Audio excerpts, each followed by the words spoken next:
মহারাজ, আত্মবিশ্বাস কিভাবে বাড়ানো যায়? আত্মবিশ্বাস যে প্রয়োজন এটা জানারই প্রথম কথা। আত্মবিশ্বাসের কথা স্বামীজি বারবার বলেছেন। আত্মবিশ্বাস আমাদের যে কোনো কাজের জন্য আত্মবিশ্বাস অত্যন্ত প্রয়োজন। যে কোনো কাজ, যে কোনো প্রয়াস, যে কোনো চেষ্টার আগে আত্মবিশ্বাস প্রয়োজন। আমি যদি নিজের উপর বিশ্বাস না করতে পারি, নিজেকে ভালো বলে জানতে না পারি, নিজের ক্ষমতাকে যদি আমি সক্ষম সবল বলে না ধরে নিতে পারি, না বিশ্বাস করে উঠতে পারি, তাহলে যে কোনো কাজে আমি অর্ধেক আগেই হেরে গেছি, এবং সে কাজ সফল হলেও সে সফলতার যে আনন্দ, তার থেকে আমি বঞ্চিত থাকবো। আত্মবিশ্বাসের অভাব বলতে আমরা যেটা বুঝি, সেটা যদি বুঝি তাহলে বুঝতে পারবো যে আত্মবিশ্বাস হওয়াটা প্রয়োজন কেন। আত্মবিশ্বাসের অভাব হচ্ছে নিজেকে সন্দেহ করা, নিজের ক্ষমতা এবিলিটিকে ডাউট করা, এবং এই যে স্টেট অফ মাইন্ড, এই যে মনের একটা হীন দশা, হীনন্মন্যতা যাকে আমরা বলি, নেগেটিভ বলি আমরা, এই দশাটা যখন আমরা প্রাপ্ত হই, তখন আমরা আমাদের যে প্রাণিক ঊর্জা, আমাদের মনের সঙ্গে প্রাণের যোগ আছে, তো প্রাণের সঙ্গে সবকিছু শরীরের যোগ আছে।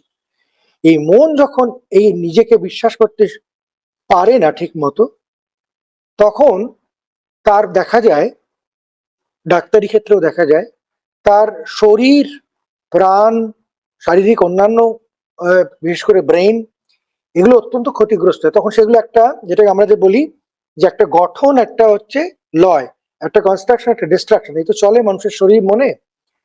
দে মোর ইনক্লাইন টু ডিস্ট্রাকশন, তাদের মনের যে লয় বা ক্ষয়, সেদিকে মনটা মানুষ চলে যায়। আমরা দেখেছি যে ছোট বয়সে চুল পেকে যাচ্ছে, কিছু কারণ নেই এমনিতে, তার দেখা যায় মানসিক স্বাস্থ্য খুব দুর্বল, সে নিজেকে ভালো ভাবতে পারে না। সবচেয়ে বড় জিনিস হচ্ছে এইটা, যে নিজে মানুষকে, নিজেকে ভালো ভাবা। আমরা বলতে পারি দুটো জিনিস আছে, আমি নিজেকে বাজে ভাবতে পারি, ভালো ভাবতে পারি। এখন তার প্রমাণ স্বরূপ বিভিন্ন রকম পরীক্ষা নিরীক্ষা অমুক তমুক আছে, সেই দিয়ে আমরা, সমাজ আমাকে প্রমাণ করাতে চাই আমি ভালো কি মন্দ। স্কুলে ফার্স্ট হলাম না, বাড়লো বাজে, তো ফার্স্ট হয়ে গেলাম বললো ভালো। কিন্তু এগুলি অত্যন্ত বাইরের ঘটনা, কিছু বাইরের তাৎক্ষণিক ঘটনা, বিশেষ করে পরীক্ষা টরীক্ষা, এটা তাৎক্ষণিক ব্যাপার। এতে ভালো হওয়া দিয়ে যে মানুষের ভালো নিরূপিত হয় না, সে আমরা জানি।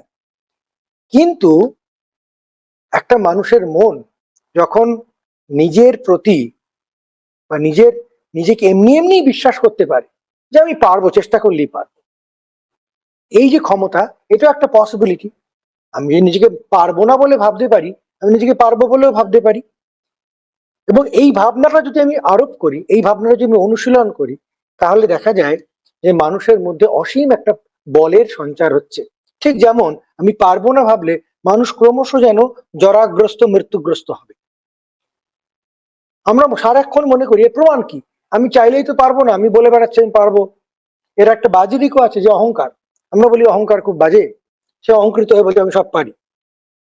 এখন কথাটা হচ্ছে, অহংকারটা পরে আসছে, কিন্তু তার আগে যে এই যে আত্মবিশ্বাসের অভাবে আমাদের যে মন প্রাণের ক্ষতি হচ্ছে, আমি যদি নিজেকে বিশ্বাস করি, এই ক্ষতি থেকে রক্ষা পাবো। শুধু তাই নয়, নিজের মধ্যে শক্তির জাগরণ হয়। এটা স্বামীজি বলেন, একটা অদ্ভুত কথা, যে আমি যখন যত নিজেকে ভালো এবং ভালো ভাবতে পারবো, যতই আমি বাইরের তথাকথিত পরাজয় বা ফেইলিওরের সম্মুখীন হই না কেন, আমি যখন জোর করে নিজেকে নিজে, অন্য কেউ বললে ব্যাপারটা হবে কিনা সেটা পরের কথা, কিন্তু নিজে আমি সিদ্ধান্তে আসতে হবে যে আমি নিজে খুব ভালো। এইটা যখন আমাদের মধ্যে অত্যন্ত সবল থাকে, তখন দেখা যায় মানুষের মধ্যে তার যত ভালো গুণ, প্রতিভার বিকাশ শুরু হয়, শক্তির বিকাশ শুরু হয়। এবং এই শক্তির বিকাশ, স্বামীজি বলছেন এবং আমাদের সব বেদান্ত তাই বলেন, যে নিজেকে ভালো ভাবনার মধ্যে দিয়েই কিন্তু শক্তির বিকাশ শুরু হয়। এই নিজেকে ভালো ভাবনার, স্বামীজি বলছেন, ইতিবাচক শিক্ষা এবং নেতিবাচক শিক্ষা। বলছেন আজন্ম জেনে গেল তুই একটা গর্ধব, তোর কিছু হবে না, তুই একটা ফেইলিয়ার। সারাক্ষণ হবে না হবে না শুনতে শুনতে স্বামীজি বলতেন যে আমরা একটা নায়ের সমষ্টি হয়ে দাঁড়াচ্ছি, কোনো কিছুতে উৎসাহ নেই, কোনো কিছুতে উৎসাহ নিজেকে দিতে পারি না, অন্যকে দিতে পারি না, অন্যকে সংক্রামিত করতে পারি না। অথচ মানুষের জীবনের গল্পটা ঠিক উল্টো। এর মধ্যে হাজার প্রমাণের দরকার নেই। এইটুকুনি শুধু জানা যে আমার মধ্যে অনন্ত শক্তি আছে, এই আমার মধ্যে আমি ইচ্ছে করলে জাগাতে পারি, একটা ভয়ঙ্কর সত্য, যেটা যেন পৃথিবীকে ভারত দিয়ে উদ্ধার করেছেন। সব জগতের যত মলিনতা এখান থেকে উদ্ধার পাওয়া যায়। স্বামীজি বললেন এটাই বেদান্ত। একটি ছোট্ট গল্প বলতেন। একটি লোক নাম পিটার, সে ইংল্যান্ডে থাকতো, তাকে প্রচন্ড লাঞ্ছনা করতো, তোর কিছু হবে না, তুই একটা গাধা, তোর দ্বারা কিছু হবে না। সে বিশ্বাস করতো আমি একটা গাধা, আমি কিছু পারি না, এবং পারি না বলে একটা নির্জীব সংকুচিত একটা ভীতু জীবে পরিণত হলো।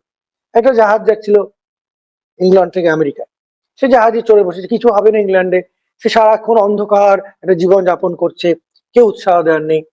সে যখন নামলো গিয়ে আমেরিকায়, তখন আমেরিকায় একে ডেকে বললো, এসো এসো পিটার এসো, তুমি একটা মানুষ, দেখো আমি একটা মানুষ, চলো উন্নতি করি। সঙ্গে সঙ্গে পিটারের যেন সব ভ্রমগুলো ভেঙে গেল এক সময়। ঠিকই তো বলেছে, এরা আমাকে ডাকছে, কই দেখো আমি তো করতে পারি। দেন স্বামীজি বলছেন এই হচ্ছে বেদান্ত। নিজের মধ্যে যে অনন্ত শক্তি, এটার উপর বিশ্বাস করা। যদি ধরেও নি দুটো বিশ্বাসী ভ্রম, তাহলে ভালো ভ্রমটাই ভালো। মন্দ ভ্রমে আমি পড়বো কেন, মরবো কেন? স্বামীজি বারবার বলতেন আত্মবিশ্বাসী হও। এমন কথা বলতেন, সমগ্র জগতের দেবতা শিব, শনি, ষষ্ঠী, মাকাল, যাতেই তুমি বিশ্বাস করো না কেন, নিজেকে বিশ্বাস না করলে ওই ভগবান তোমাকে রক্ষা করতে আসবেন না, কারণ তুমি আসলে নাস্তিক। নাস্তিকটা তখন ভাষা, এখন নাস্তিক আস্তিক এসব ভাষা মানুষের মধ্যে করে ব্যবহার হয় কিনা জানি না, কিন্তু নাস্তিক আস্তিকের মূল কথাটা হচ্ছে তোমার মধ্যে সম্ভাবনার প্রকাশ, তোমার মধ্যে প্রতিভার বিকাশ, তোমার মধ্যে বিভিন্ন শক্তির প্রকাশ। এটা একমাত্র আত্মবিশ্বাসের দ্বারা আসে। সফলতা যদি আত্মবিশ্বাসকে আনে তো ভালো, যদি না আনে সে সফলতাও খুব কাজের কিছু না। সেই সফলতা থেকে অহংকার আসবে, অত্যাচার আসবে, আত্মবিশ্বাস আসবে না। এই অহংকার আর আত্মবিশ্বাসের একটা মূল পার্থক্য ভূতেশানন্দজি খুব সুন্দর করে বলতেন, যে যদি দেখতে একই রকম হয়, এটা পারবো সেটা পারবো বলছে, খুব চনমন করছে, সেটা অহংকার। অনেকে বলে হ্যাঁ এত অহংকার।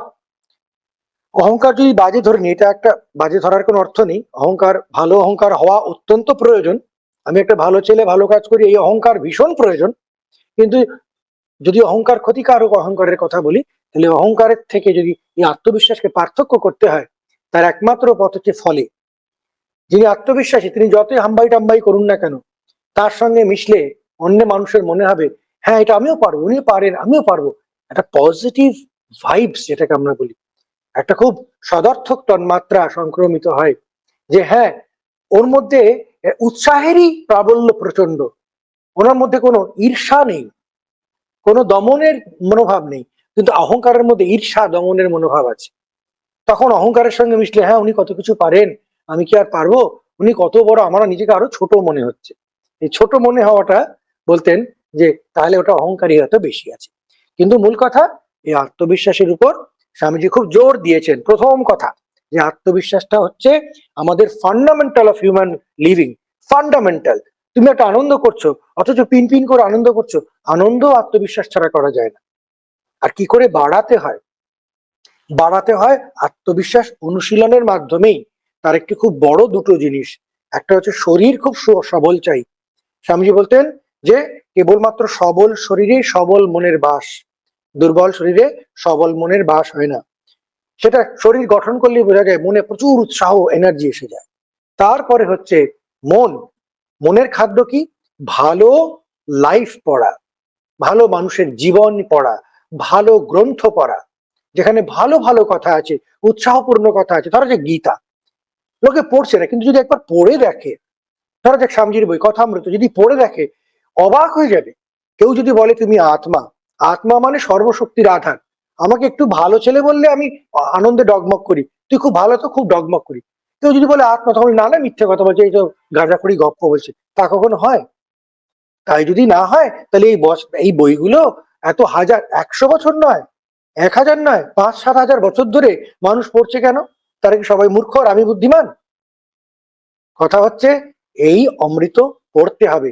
এই ভাব মানুষের সভ্যতার মধ্যে আছে, আমাদেরই সভ্যতায় আছে, আমরা জানি না। এটা ভয়ঙ্কর ভালো, অত্যন্ত উচ্চ ভাব। তাতে মানুষ নিজে আনন্দিত শুধু হয় না, সবাইকে আনন্দিত রাখে, খুশি রাখে, এবং সেটাই মানুষ জীবনের সবচেয়ে সুন্দর একটি বিকাশ। তার প্রথম হচ্ছে আত্মবিশ্বাস। আত্মবিশ্বাসী হতেই হবে। এটা আমাদের প্রথম শিক্ষা স্বামীজি।